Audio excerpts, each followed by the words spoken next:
Hi everyone, this is Samit. It's almost been a week. हम बात नहीं कर पाए बिल्कुल भी. थोड़ा सा ट्रैवल चल रहा था, so I could not come and discuss any issues with you.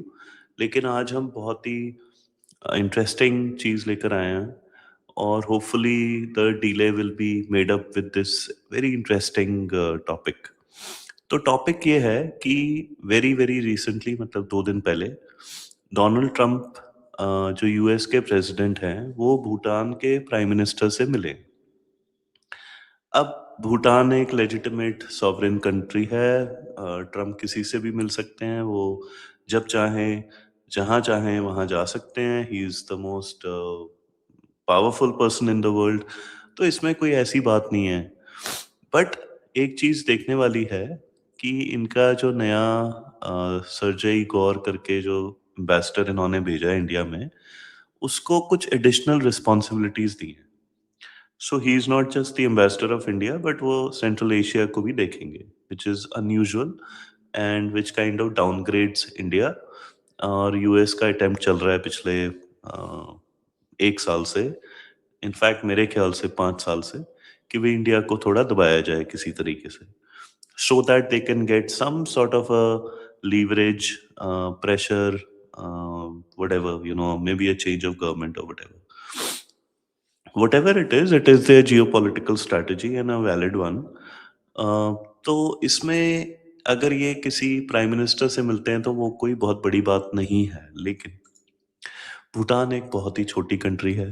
वो इंडिया और चाइना के बीच में लैंडलॉक्ड है और इंडिया के प्रोटेक्शन के अंदर वो काम करती है. प्रोटेक्शन का मतलब है कि भी इंडिया प्रोवाइड करता है सिक्योरिटी, इंडिया प्रोवाइड करता है इकोनॉमिक लोन्स वगैरह, कनेक्टिविटी. तो ये सारा कुछ इंडिया करता है. And India almost want to went to war with China in 2017, जब डोकलाम इशू हुआ था. डोकलाम एक ट्राई जंक्शन है इंडिया, भूटान और चाइना के बीच में. और चाइना पिछले 20 साल से, या मे बी इवन मोर, वो इनरोड्स बना रहा है भूटान में और वो इन्फ्लुएंस बढ़ाया जा रहा है. और इन्फ्लुएंस का मतलब होता है कि वो पॉलिटिशियंस को खरीदता है, वो डिसीजंस को चेंज कराता है, वो थोड़ी थोड़ी टेरिटरी को निबल कर रहा है, अपने विलेजेस बना रहा है बॉर्डर पे. ये सारा आपको शायद पता है. अब इसमें अगर president Trump goes out of his way कि भाई हम भूटान के प्राइम मिनिस्टर को ऑडियंस देंगे, तो it is a news story which has not been reported. It is a pressure point on India. Why?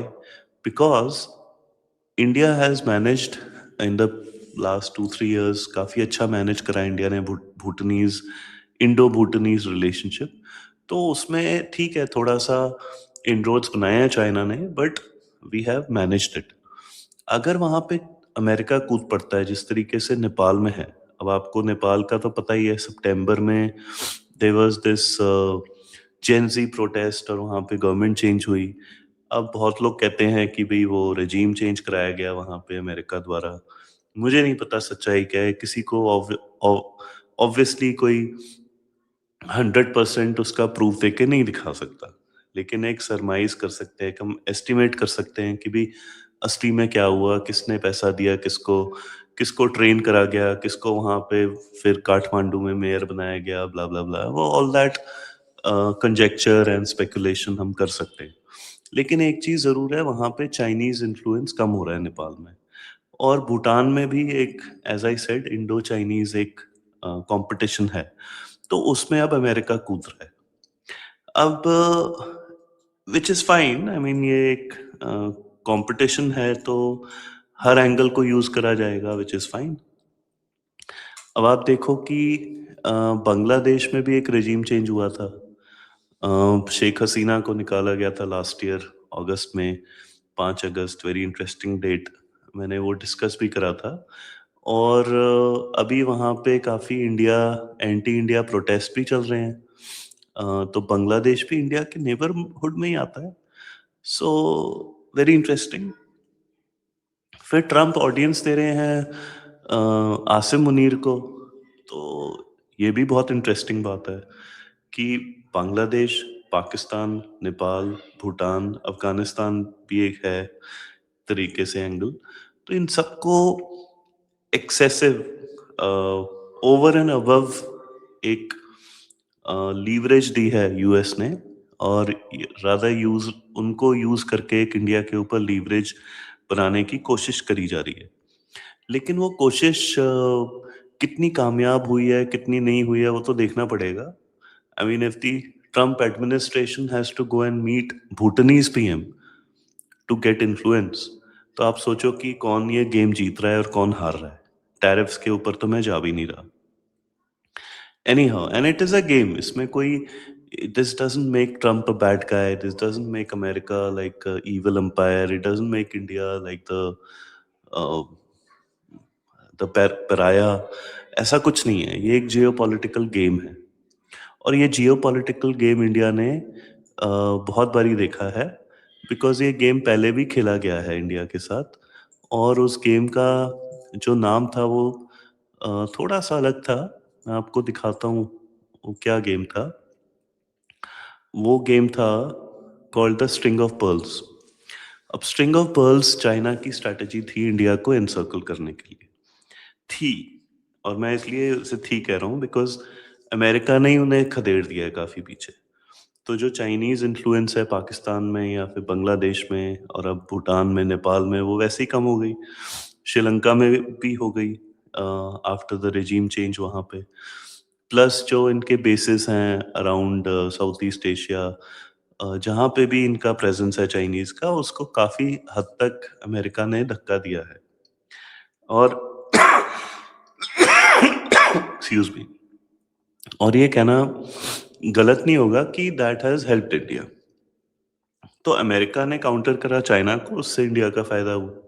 अब अमेरिका इंडिया को काउंटर कर रहा है पाकिस्तान, बांग्लादेश, भूटान, नेपाल, श्रीलंका, म्यांमार, अफगानिस्तान, इन सारी कंट्रीज में अपना इन्फ्लुएंस बढ़ा के।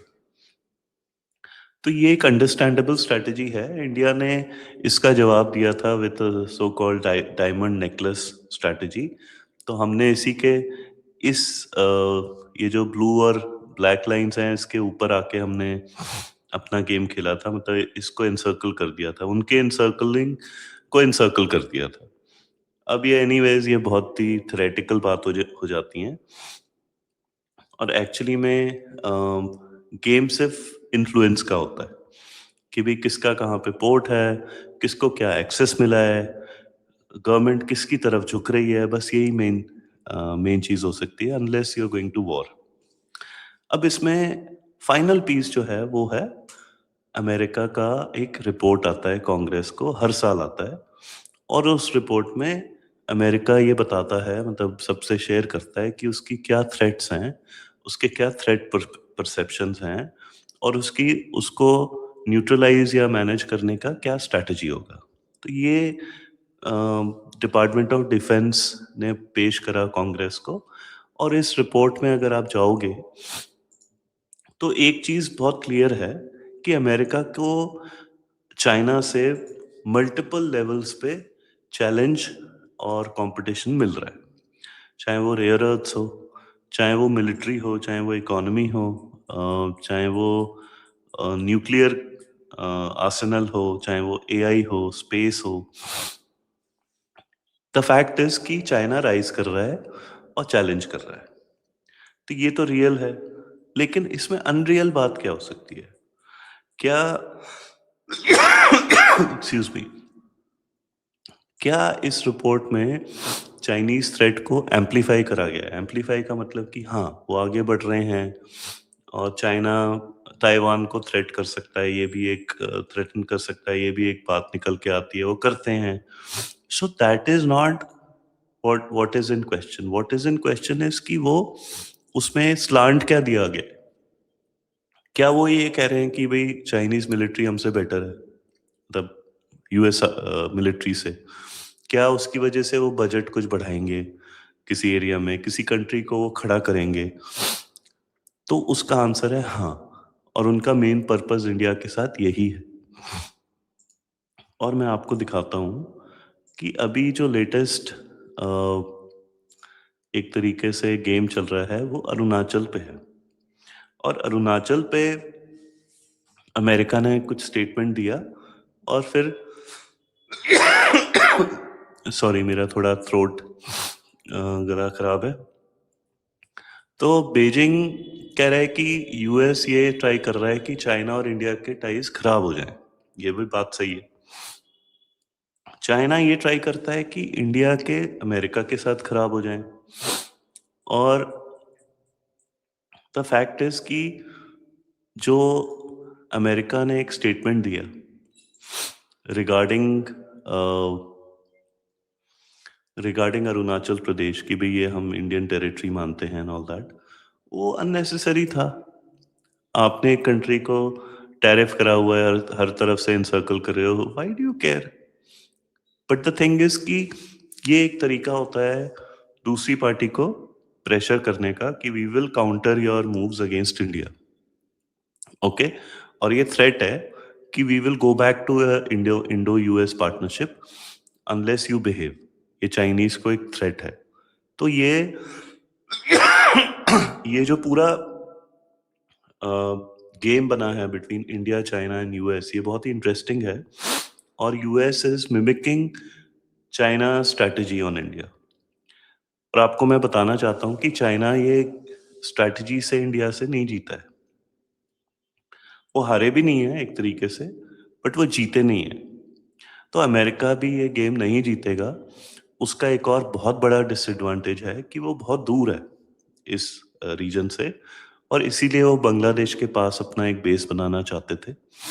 बट एनीवेज आई थॉट ये जो भूटानी